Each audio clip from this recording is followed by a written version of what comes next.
Shalom, Bapak Ibu yang dikasihi Tuhan. Senang sekali pada malam hari ini kita bisa bersama-sama kembali di dalam pengajaran Bible Study Online CK7. Sebelum kita mulai pengajaran kita pada malam hari ini, mari saya ajak Bapak Ibu yang ada di rumah atau di tempat masing-masing, kita sama-sama menyembah Tuhan terlebih dahulu. Kita minta urapan Tuhan turun atas kita, supaya Tuhan memberikan kita kemampuan untuk mengerti, merenungkan, dan bahkan melakukan setiap firman yang disampaikan pada malam hari ini. Koryawata shanda karawata sikika karyawata shanda karawata sikika. Oh haleluya.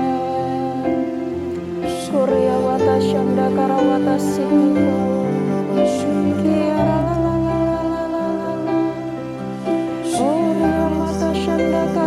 Shikika, haleluya, haleluya, haleluya.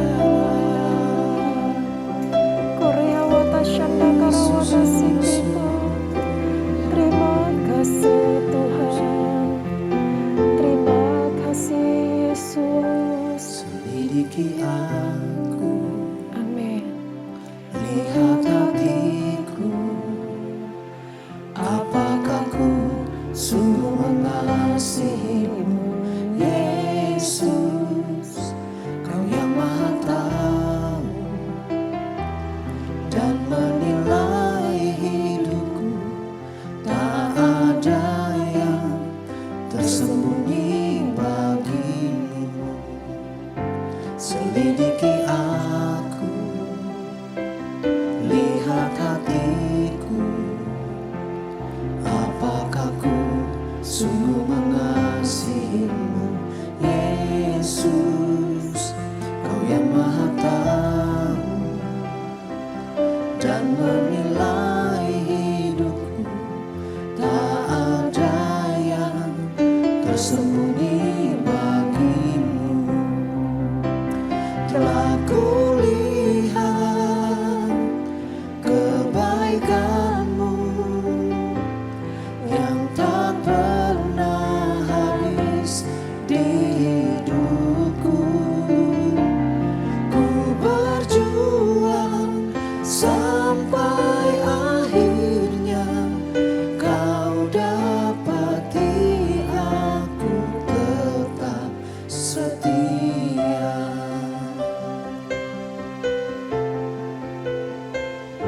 Selidiki aku, lihat hatiku. Apakah ku sungguh mengasihimu, Yesus. Kau yang Maha Tahu dan menilai hidupku. Tak ada yang tersembunyi bagimu. Telah kulihat kebaikanmu yang tak pernah habis di hidupku. Ku berjuang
Ku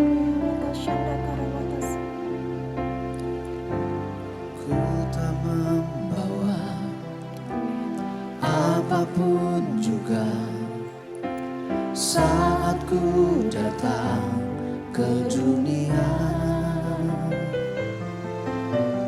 Ku tinggal semua pada akhirnya saat ku kembali ke surga. Ku tak membawa apapun juga saat ku datang ke dunia. Ku tinggal semua pada akhirnya saat ku kembali ke surga. Inilah yang ku punya, hati sebagai hamba yang mau taat dan setia padamu Bapa. Kemanapun ku bawa, hati yang menyembah dalam roh dan kebenaran sampai selamanya.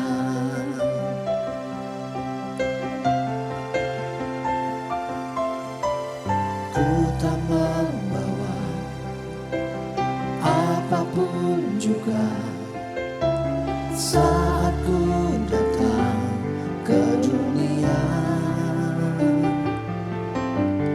Ku tinggal semua pada akhirnya saat ku kembali ke surga. Ku tak membawa apapun juga saat ku datang ke dunia. Ku tinggal semua pada akhirnya saat ku kembali ke surga. Inilah yang ku punya, hati sebagai hamba yang mau taat dan setia padamu Bapa. Kemanapun ku bawa, hati yang menyembah dalam roh dan kebenaran sampai selamanya. Inilah yang ku punya, hati sebagai hamba yang mau taat dan setia padamu Bapa. Kemanapun ku bawa, hati yang menyembah dalam roh dan kebenaran sampai selamanya. Inilah yang ku punya, hati sebagai hamba yang mau taat dan setia padamu Bapa. Kemanapun ku bawa, hati yang menyembah dalam roh dan kebenaran sampai selamanya. Dalam roh dan kebenaran sampai selamanya. Dalam roh dan kebenaran sampai selamanya.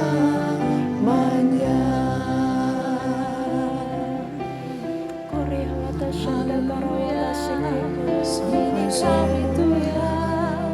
Kami Yesus,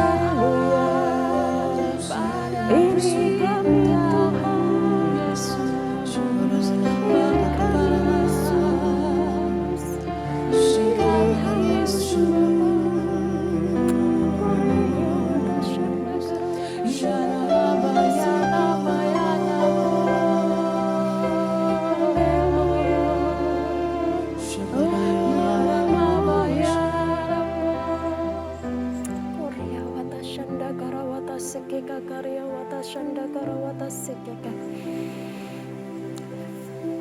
Inilah kami Tuhan. Inilah setiap kami Bapa. Kami mau Tuhan, hati hamba ada selalu di dalam hidup kami. Yang selalu taat dan setia akan Engkau. Karena kami tahu Tuhan, kami datang ke dunia ini gak membawa apapun juga. Dan pada saat kami kembali kepadamu Tuhan, gak ada satupun yang bisa kami pertahankan Bapa, kecuali kami membawa hati kami di hadapan-Mu. Selidiki setiap hati kami, selidiki setiap hati anak-anak-Mu. Adakah Engkau menemukan ketaatan dan kesetiaan di dalam hidup kami? Terima kasih Bapa, terima kasih. Terima kasih untuk pujian yang begitu indah. Terima kasih untuk hadirat-Mu Tuhan. Kami dipuaskan, kami dikenyangkan dalam hadirat-Mu Tuhan. Terima kasih Bapa. Terima kasih untuk urapan-Mu. Bapa, pada malam hari ini, kami ingin mendengar sedikit tentang kebenaran firman-Mu. Berbicaralah ya Tuhan. Berbicaralah dengan kata-kata yang sangat sederhana. Supaya kami semua dapat menangkap isi hati-Mu. Dan kami juga dapat melakukan apa yang menjadi perintah-Mu di dalam firman Tuhan ini. Urapi kami semua Tuhan. Urapi khususnya hamba. Supaya setiap firman yang disampaikan, semuanya berasal daripada-Mu. Kami mau buka hati kami. Kami mau membuka telinga kami. Kami siap untuk menjadi murid-murid Kristus. Terima kasih Bapa. Terima kasih Roh Kudus.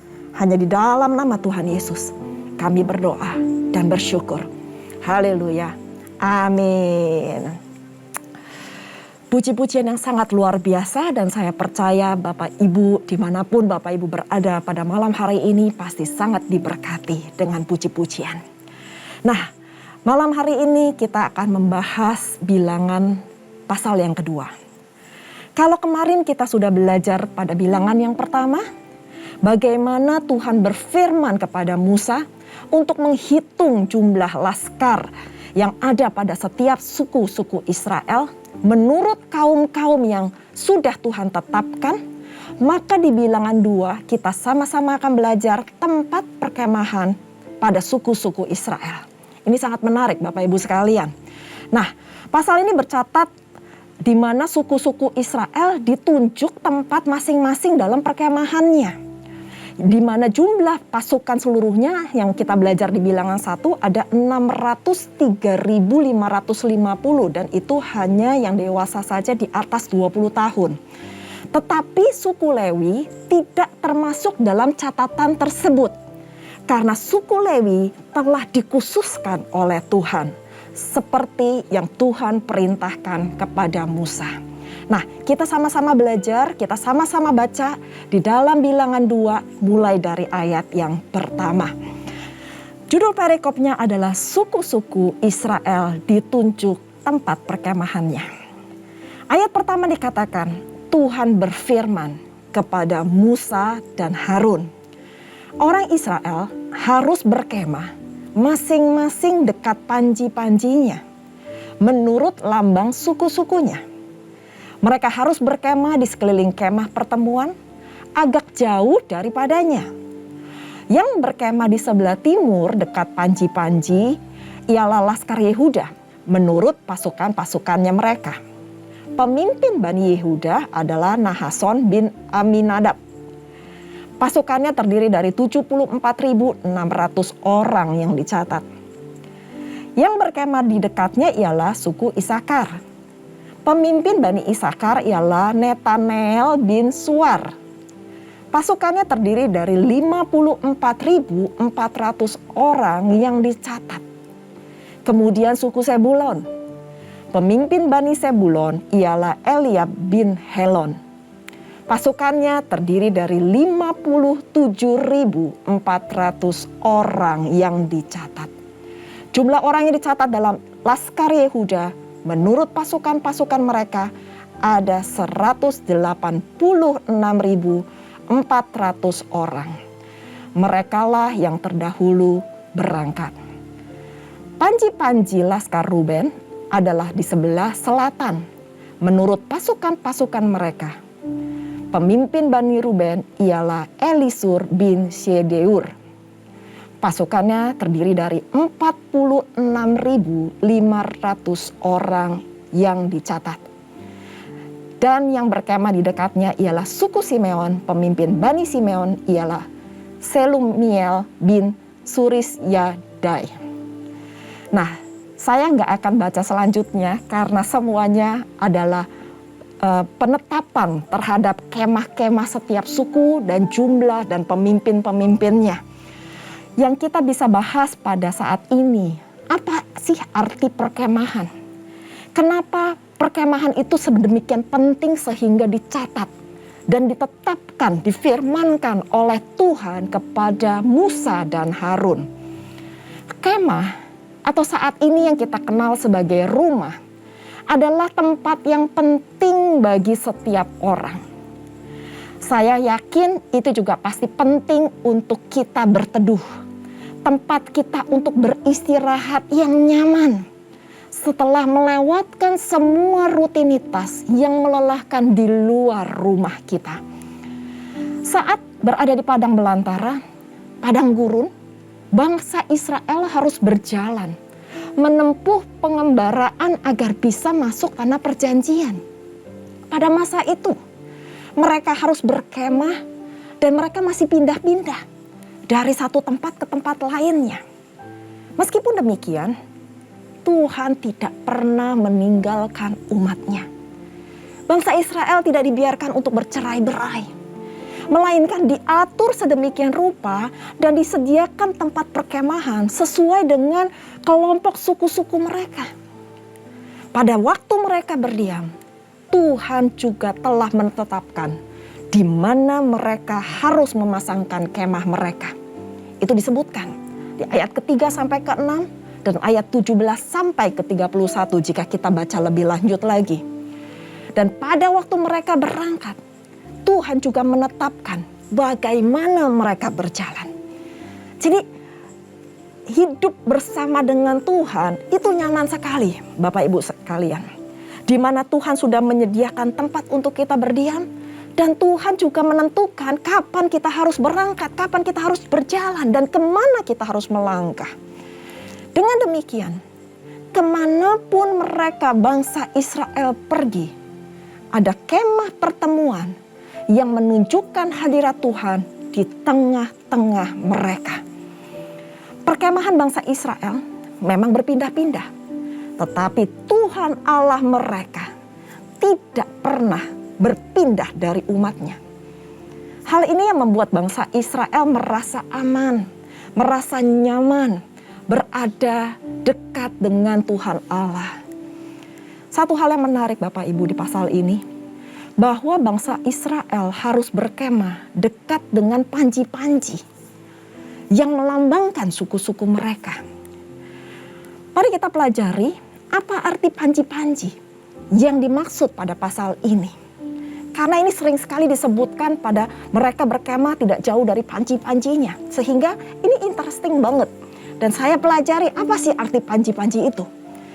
Ternyata panji-panji atau disebut juga saat ini adalah bendera-bendera.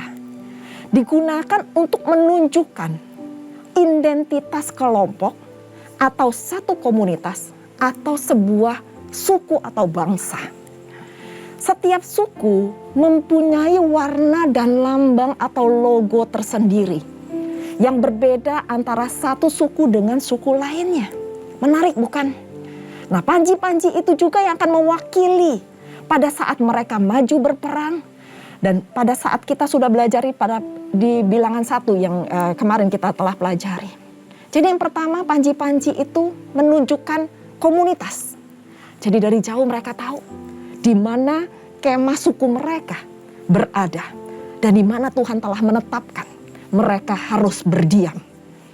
Dan yang kedua, panji-panji juga digunakan untuk alat menandai tempat. Misalnya disebutkan tadi, di sebelah timur tempat Laskar Yehuda. Lalu ada panji-panji Laskar Ruben yang di sebelah selatan. Dan juga Laskar Efraim ada di sebelah barat. Jadi panji-panji itu menandai suatu tempat, suatu arah di mana mereka harus berdiam. Ada utara, selatan, barat, dan timur. Dan yang ketiga, panji-panji juga digunakan sebagai alat komunikasi. Itu tertulis di ayat 17 dan di ayat ke-34. Tanda-tanda untuk menyampaikan informasi seperti kapan mereka harus berhenti, berkumpul, dan berangkat. Saya akan bacakan 2 ayat ini di ayat 17 dan 34 supaya kita mengerti lebih dalam lagi. Di ayat 17 dikatakan, sesudah itu berangkatlah kemah pertemuan dengan laskar orang Lewi. Di tengah-tengah laskar yang lain itu, sama seperti mereka berkemah, demikian juga mereka berangkat. Masing-masing di tempatnya menurut panji-panji mereka. Garis bawahi menurut panji-panji mereka. Pada saat mereka berangkat, pada saat mereka berkemah, mereka harus sesuai menuruti panji-panji mereka. Dan di ayat 34 juga dikatakan, maka orang Israel berbuat demikian, tepat seperti yang diperintahkan Tuhan kepada Musa. Demikianlah mereka berkemah. Sekali lagi dikatakan, demikianlah mereka berkemah menurut panji-panji mereka.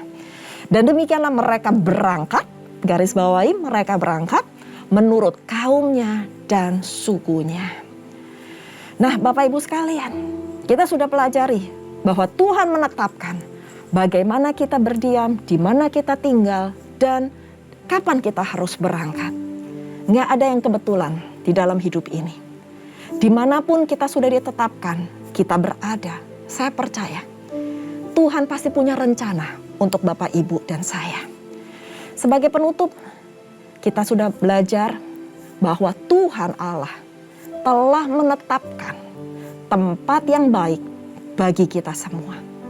Ia tahu apa yang terbaik untuk umatnya. Ia adalah Allah yang selalu menjaga dan melindungi kita. Seharusnya inilah yang menjadi rumah kita.